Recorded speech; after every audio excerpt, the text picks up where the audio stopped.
Support for the 10 greatest Husky football teams of all time, provided by the generous contributions of Ann Gittinger, Bruce and Jeannie Nordstrom, W. Thomas and Dixie Porter, and the 101 Club.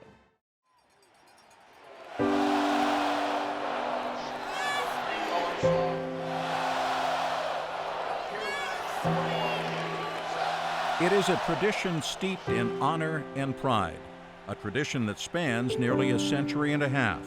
Here's Surratt, he's looking for the big one. There's the alley-ooper down there. That's Makita. Going into the corner, got a man, yes! Mario Bailey.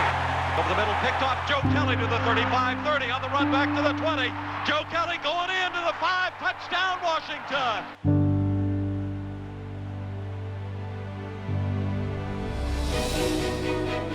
For more than 100 years, in some shape or form, the University of Washington has played football. It is a tradition that began on fields of mud and sand. Today, it thrives in a towering cathedral by the lake. Anthony Allen to the 45, into the clear at midfield. Allen at the Stanford 40, Stanford 30, he'll go all the way. Anthony Allen, 20, 10, 5, touchdown Washington.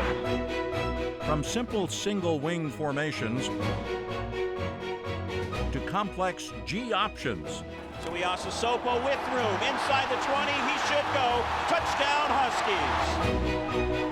They are all a part of the great Husky legacy. Moon, James, Emptman, McElhaney. They are but a few of the names synonymous with Washington football. Collectively, they have won a plethora of conference titles, Rose Bowls, and national championships. Here are your heroes and head coach Jim Owen getting a free ride to the dressing room. Which teams were the best? What seasons stand out as the greatest ever? Rose Bowl's good right now after the game, but before the game it's all Cougars. Journey with us as we walk down a corridor of time with the legends that donned the purple and gold. Dillon gonna pass for it. Blitz coming. He gets rid of it, throwing long. Patterson wide open. It's up. He's got it at the 30. Mark Patterson's going all the way. Touchdown, Washington. From inspirational players in the 1920s to unsung heroes of the 90s, the countdown now begins. It breaks it open 20, 15, 10. Jackson to the 5. Touchdown, Washington. A huge win for Washington. Here's Surratt, he's looking for the big one. There's the alley-ooper down there. That's Makita. Touchdown Washington, and the door just slammed. For the 10 greatest Husky football teams of all time.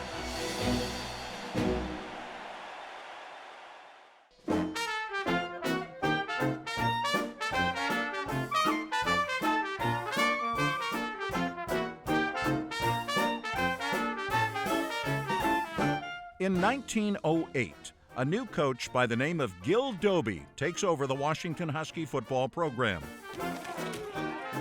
During the next 9 seasons, Dobie will compile one of the greatest streaks in college football history. He had 40 straight games where they were undefeated, so he stands pretty tall in the history of football. During his tenure, Coach Dobie's Huskies never lose a game. From 1908 to 1916, Washington's record is 59-0-3. Coach Dobie puts the Huskies on the map and lays the foundation for future greatness. That greatness becomes evident 2 decades later, in 1936, when Coach Jim Phelan leads the Huskies to a 7-2-1 record. After losing the season opener to Minnesota, the Huskies get back on track with decisive wins over Oregon, California, and USC. Their key to excellence? Defense, and plenty of it. Washington shuts out 6 of its 9 opponents and allows only 35 points for the entire regular season. Well, they were tremendous defensive power. Leading the way are 2 All-Americans, guard Max Starcevich and tackle Vic Markov. These were kind of Polish guys, and they were tough, all right? Some of them came from the Midwest, and they were tough players. Their toughness proves valuable in the last game of the season against Washington State. The Cougars trail the Huskies by only one game in the conference standings. Washington beat them 40-0. The Cougars never got into Washington territory. They only gained 61 yards. We rolled up well over 300, and hence it was called the perfect game. The Huskies are conference champs and are invited to play Pittsburgh in the Rose Bowl. They were ranked number 3 in the country, although some selectors ranked them number 1. I mean, they were a powerful team. Too powerful, as it turns out, for the Huskies. The Panthers gained twice as many total yards as Washington and run away with a 21-0 win. They were clearly the better team. Despite the loss, the 1936 Huskies end up number 5 in the Associated Press poll. For their stellar defense and determination, they are remembered as the 10th best Husky football team in history.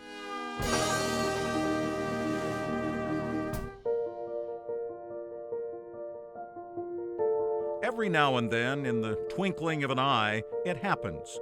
A game changer, a paradigm shift. It sneaks up out of nowhere and catches everyone off guard. And from the shadows emerges a leader.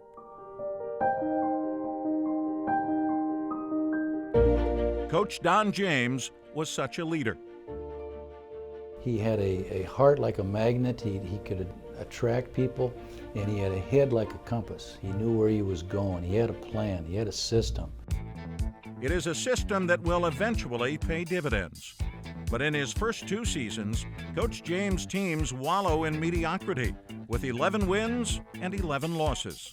It's what you would expect, because it wasn't Jim Owens handing over a Rose Bowl team to Don James. No, it was a whole lot of questions about what Jim Owens left and what Don James is bringing in. And it took a couple of 3 years to get it worked out, and it took that long for everybody to be on Don's side with the way he coached. He is rarely seen standing side by side with his players. Instead, you're more likely to find Coach James at practice gazing down on his team while perched high on a portable platform. Players and coaches call it the Tower. You know, from the get-go, you saw that it was pretty serious. It was very, very organized. You knew where you were. You knew where you're supposed to be at all times, and you knew you better be there. There wasn't a lot of time spent on, having, free time and a lot of fun. You were there for a reason. The reason is crystal clear. But in 1977, his 3rd season as head coach, Don James watches his Huskies start the season a hapless 1-3. Warren Moon, who threw for 151 yards and rushed for 26 more, calls his own number. With the aid of a super fake, goes in to score. But for the 2nd week in a row, the Huskies lose in a last-second field goal, this time 19-17. The Huskies lose a heartbreaker to Minnesota in Minneapolis. When they return home, Coach James calls an unexpected midnight meeting with his players. And here's what he said: we're not playing up to our abilities. We can play a whole lot better than this. I want every person in here to think about and write down what they personally can do to help this team get better, one by one, so that collectively we can become stronger as a team. And this, in my mind, was not only a game changer, but it was a program changer, because from this point on, it was tremendous success. The road to success begins immediately in preparation for the Huskies' next road game against Oregon. So he beat the hell out of us the week of the Oregon game. Beat us, and whipped us into shape.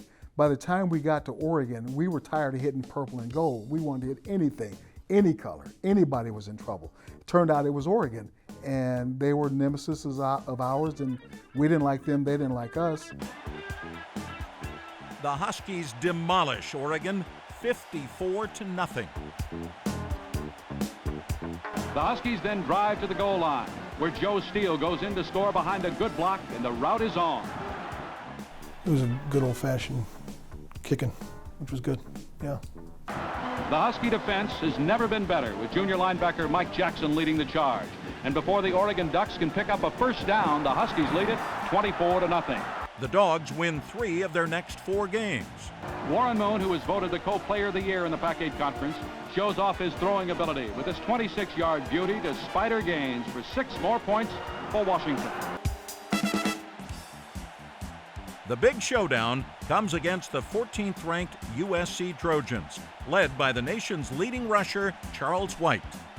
I believe it was raining because it always seems to rain when SC comes to town, and the Trojans can't take the rain because they're sunshiny boys and tanned and all that other stuff. Our defense played great that day, did a great job on Charles White, their All-American running back. We drilled them. We beat them badly. The Husky defense again forces the Trojans to give up the football. This time, senior co-captain Mike Rohrbach comes busting through to block the punt and give the offense another opportunity to score. The Huskies shock USC 28-10. Warren Moon throws to Spider Gaines for 19 yards, and the two are letter perfect as the Huskies continue to play the best football in the Pac-8 Conference.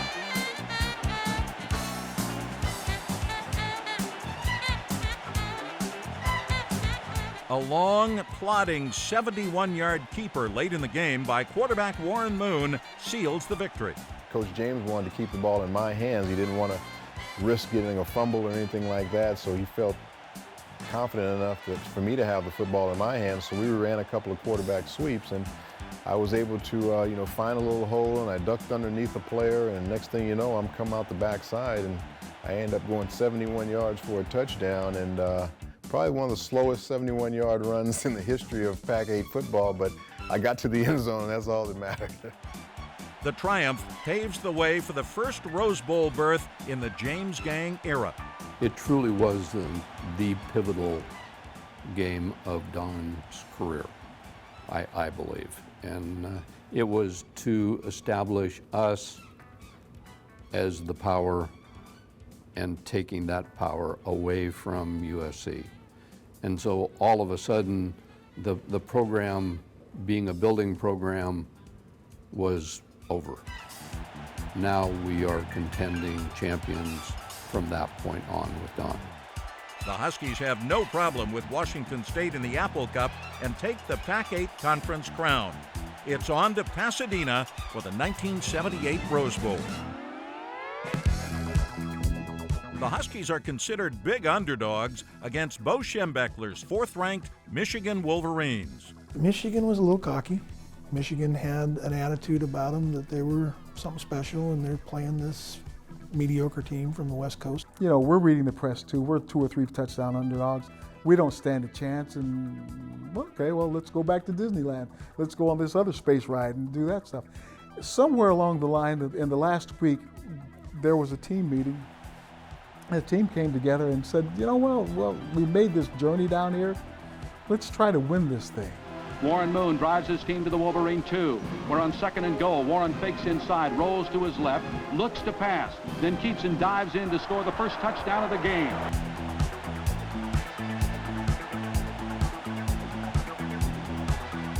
By implementing a witch's brew of fake punts, tricky reverses,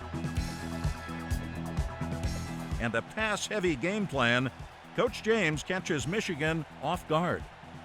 It really opened it up. Very different style than we'd seen. There's very innovative football.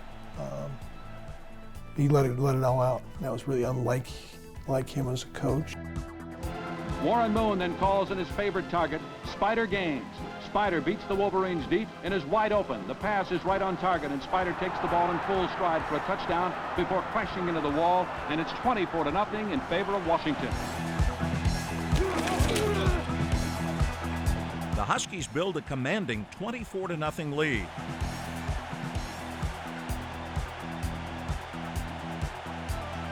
But the Wolverines fight back with 3 touchdowns of their own in the second half. With less than 3 minutes left and down by only 7, Michigan is knocking on the Husky goal line. But Michigan quarterback Rick Leach makes an ill-advised screen pass that bounces into the arms of Husky linebacker Michael Jackson. Some kid comes up with a miraculous interception on the 3-yard line and he goes on to be a really good football player. Oh, that was me. The Huskies pull off an impressive upset, 27-20, and seize their first Rose Bowl crown under Coach Don James. And if James hadn't prepared us the way that they did, the coaching staff, we never would have won the game. We'd have given up. We'd have walked home with our tails between our legs. For their conference championship and Rose Bowl victory, the 1977 Dogs ranked 9th on the all-time list of great Husky football teams.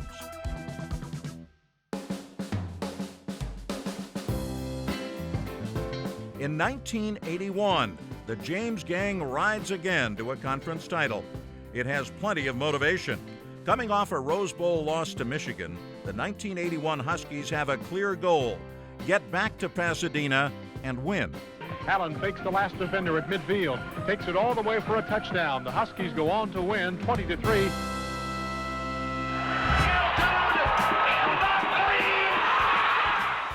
After winning their first 3 games, the Huskies lose to Arizona State 26-7, but the Dogs rebound and win their next 4, including a convincing victory over quarterback John Elway and the Stanford Cardinals. Direct snap to Nelson. He'll run it. The fake is on. Chuck open at the 30 to the 20. Nelson 15, 10, inside the 5-yard line, and a flag goes down to boot. I believe we have a face mask call, and there's the fake field goal. The following week, the Huskies suffer an embarrassing 31-0 loss to UCLA. That sets the stage for 2 crucial home games against 3rd-ranked USC and 14th-ranked Washington State. We played USC. Marcus Allen went over 2,000 yards for the season in that game. Very hard-fought defensive battle in awful weather. The winds were blowing to the point where the 520 bridge was closed. So it was a pretty stormy day, and 3-3 game late in the game. All-American Chuck Nelson kicks a 46-yard field goal to put the Huskies on top 6-3. Here's the snap. Ball down. Here's Nelson's kick up. It has the distance. It's good! On the ensuing kickoff, they misplayed the kickoff, and we actually recovered it for a touchdown. Nelson kicks it very high. It bounces at the 15. Ball loose down at the 5. The Trojans trying to get it loose in the end zone. A pile on it in the end zone. Let's see who's got it. So I'm a kicker who actually has kicked the touchdown, as the old joke goes.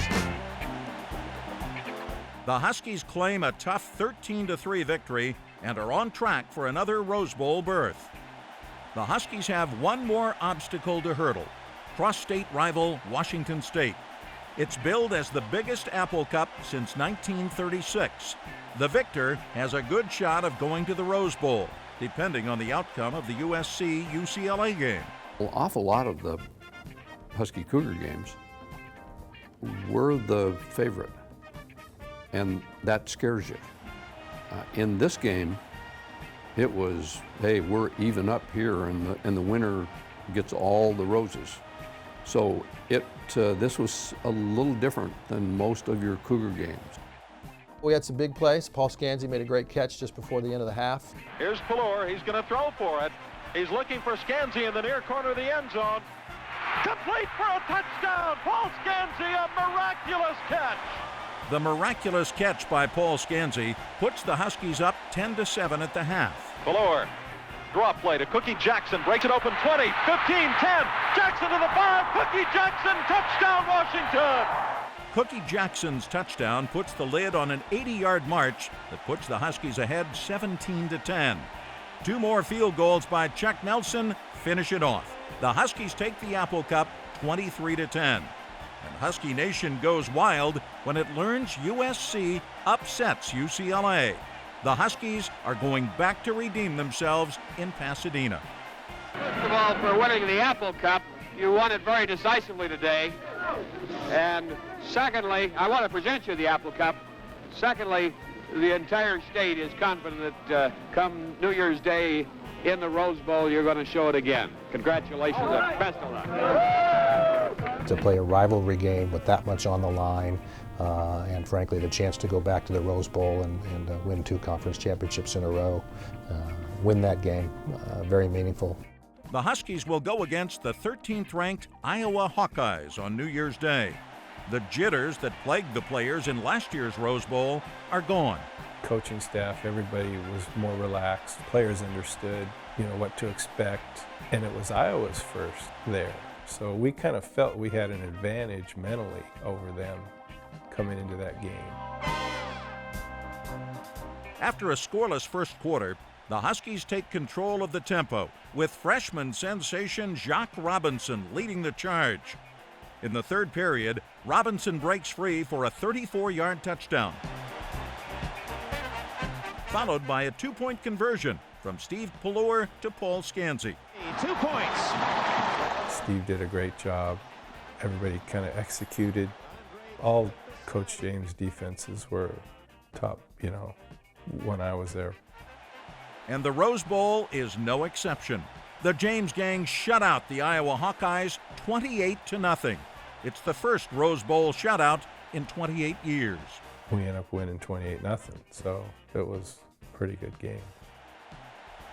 For their remarkable 10-2 finish, Pac-10 championship, and stunning Rose Bowl shutout conquest, the 1981 team is remembered as the 8th greatest in Husky football history. Next on the 10 greatest Husky football teams of all time, they were men of valor. Early in the second quarter, Wilson was knocked unconscious. He carried off the field on a stretcher. So when Wilson was able to come back in the fourth quarter, he led them to an 88-yard drive to score and bring them within 1 point. Men of determination. Winning wasn't the goal. The goal was to dominate. And men destined for glory. Washington Huskies come onto the field, led by their mascot. What a game these young men are about to record for Rose Bowl history. In basic words, we were a damn good football team. Who were they, and what led to their success? Find out as the countdown continues next time on the 10 greatest Husky football teams of all time.